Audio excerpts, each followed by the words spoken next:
ఎందుకు భోగికి తిథి ఉండదు అంటే దక్షిణాయనం ఏ తిథి నాడు పూర్తయిపోతుందో అది భోగి.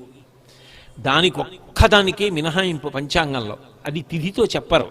ఎందుకు చెప్పరు అంటే దాంట్లో ఒక రహస్యం ఉంది.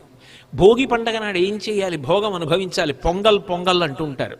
మధుర పదార్థాలు వండుకు తింటారు. మధుర పదార్థం వండుకు తినడానికి ముందు ఏం చేయాలి? చేదు పదార్థం తినాలి.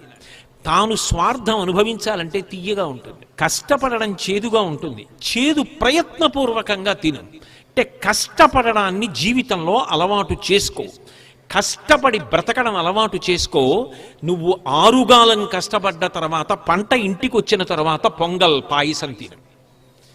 అక్కడ మొదలుపెట్టిన చేదు ఇక్కడ మధుర పదార్థంతో పూర్తవ్వాలి. కష్టపడకుండా మధుర పదార్థం తినే అర్హత నీకు లేదు. అందుకని ఉగాది నాడు చేదు తిను, పొంగల్ నాడు భోగి పండగ నాడు మధుర పదార్థం తిను.